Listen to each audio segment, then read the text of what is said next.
चुनाव में हम देख रहे हैं कि एक पर्सनल अटैक्स बहुत हो रहे हैं। लाइक आप पर भी कई बातें बोली गई हैं और आपकी तरफ से भी कुछ लोगों को कुछ बोला गया है।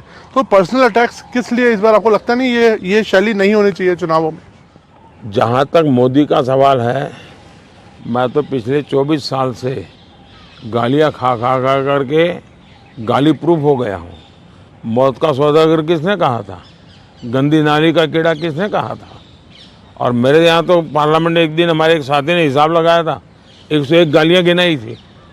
तो चुनाव या चुनाव न हो, ये लोग मानते हैं कि गालियाँ देने का हक उनका ही है, और वे हताश निराश इतने हो चुके हैं कि गालियाँ देना, अपशब्द बोलना, ये उनके शायद जहन में है, उनके स्वभाव में हो गया है।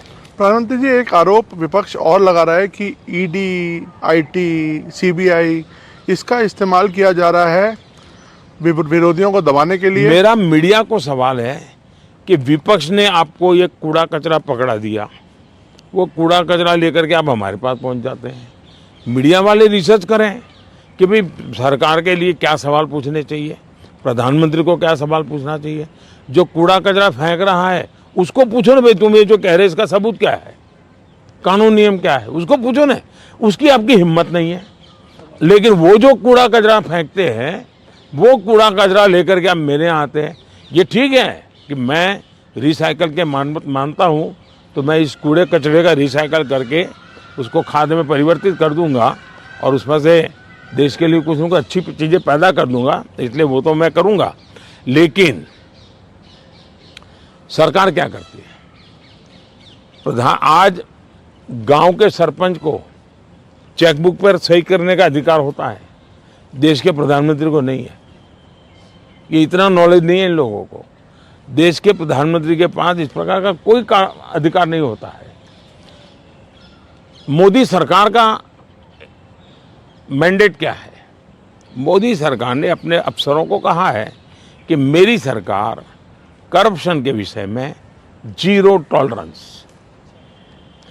अब ये दफ्तर के अंदर बैठे हुए लोगों का काम है कि उसको लागू करें। और सचमुच में तो किसी जमाने में 10 साल में मनमोहन सिंह जी की सरकार थी, 34 लाख रुपया पकड़े गए थे। 34 लाख रुपया मतलब एक स्कूल बैग में आप आ जाए। वर्तमान में ईडी ने 10 साल में 2200 करोड़ रुपया पकड़ा है। ये तो टीवी पर दिखता है, ये तो कोई झूठबाजी हो नहीं सकती है। अब जो 2200 करोड़ देश को वापस लाया है, ये उसका सम्मान होना चाहिए, उसको गाली गलौज होना चाहिए। तो गाली गलौज कौन करता है? जिसका पैसा गया है वो गाली गलौज कर रहा है। 2200 करोड़ जिसके जेब में से गया है, जिसने चोरी कर करके इकट्ठा किया था, वो पकड़ा गया, वो चिल्ला रहा है। इसका मतलब ये जो चोर पकड़े जा रहे हैं, इसमें जिसकी भागीदारी होगी वो चिल्लाएगा। मुझे थोड़े से अलग मुद्दे पर आते हैं। कश्मीर में हम इस बार देख रहे हैं रिकॉर्ड वोटिंग हो रही है। ऐसे ऐसे इलाकों में रिकॉर्ड तोड़ वोटिंग हो रही है जहां पर ऐसा सोचा नहीं जा सकता था। इस पर आपका क्या आंकलन है, आप कैसे देखते हैं? पहले तो मैं चाहूँगा कि कश्मीर की जो स्थिति बदली है उसके संदर्भ में सबसे तो पहले मैं मेरे देश के न्याय तंत्र को प्रार्थना करना चाहता हूँ कि अगर सरकार किसी काम को करने के लिए, उसका एक डिजाइन होती है, उसकी एक स्ट्रेटेजी होती है। ऐसी समस्याओं के समाधान के लिए उस स्ट्रेटेजी के तहत काम करना होता था। अब उसके लिए कभी मुझे इंटरनेट बंद करना पड़ा, कोई एनजीओ कोर्ट चला गया और वो बड़ा कोर्ट के अंदर बड़ा इशू बन गया। आज समझिए कि भले मैंने कुछ समय के लिए इंटरनेट बंद किया था, लेकिन आज बड़े गर्व के साथ वहाँ के बच्चे कहते हैं कि 5 साल से इंटरनेट बंद नहीं हुआ है, 5 साल से हमें सब सुविधाएं मिल रही है। कुछ दिन तकलीफ हुई, लेकिन अच्छे काम के लिए हुई थी। अब वो अदालत के अंदर जब विवादों में चढ़ जाता है, तब चीज़ें गड़बड़ा जाती है। तो ऐसे जो एनजीओ हैं जिन्होंने अदालतों के भरोसे लड़ाई लड़ना शुरू किया है, एक तो देश को उनसे बचाना बहुत ज़रूरी है। दूसरा, वहाँ का सामान्य मानवी जब मतदान करता है ना, तब वो सिर्फ किसी को जिताता ऐसा नहीं है जी। मतदान करता है मतलब भारत के संविधान को गले लगाता है। मतदान करता है तब भारत की सरकार बनाने में वो गर्व के साथ भागीदारी करता है।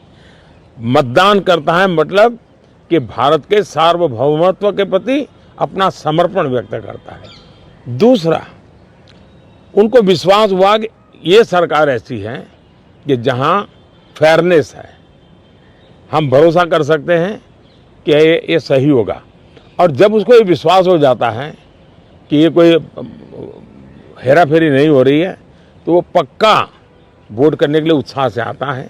और उसका परिणाम है कि आज मतदान यानी 40-40 साल के रिकॉर्ड टूट चुके हैं। मेरे लिए बहुत सबसे बड़ी संतोष की बात है कि मेरे कश्मीर के मेरे भाई बहन, मेरे परिवारजन उमंग और उत्साह के साथ मतदान के लिए आगे आए।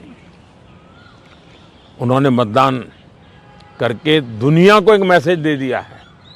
जो लोग आशंकाएं करते थे उनको एक मैसेज दे दिया है। सर, ये क्या विंडिकेशन है 370 को जो आपने हटाया, इससे क्या लगता है कि आपका ये विंडिकेशन है कि जिस तरह से अब 370 ये सिर्फ एक 5-4 परिवारों का ही एजेंडा था जी।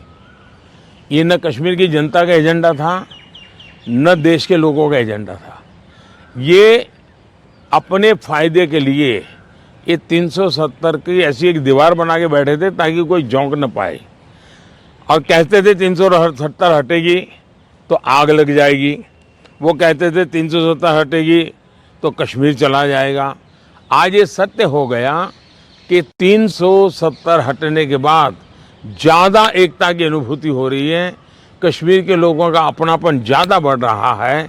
और इसलिए इसका सीधा परिणाम चुनावों में भी दिखाई देता है, टूरिज्म में दिखाई दे रहा है। G20 समिट वहाँ होती है, बड़े शान से कश्मीर ने उनका स्वागत किया पूरी दुनिया का।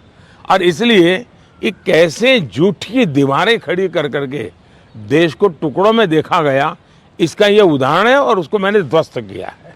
सर, वेल्थ क्रिएटर्स को लेके भी बातचीत, एक नैरेटिव आता है कि कभी राहुल गांधी जी बोलते हैं कि आप कुछ परिवार को आप बढ़ा रहे हैं, अभी आपने हाल में उनको बोला, तो क्या लगता है कि देश में जो वेल्थ क्रिएटर्स हैं उनको ही उन पर राजनीति होनी चाहिए? मैं फिर कहता हूँ, जो लोग ये कूड़ा कचरा फेंक रहे हैं उनको पूछो ये तुम कहाँ से लाए हो, उनसे बात करो भाई। आप उनसे तो कुछ पूछते नहीं हो।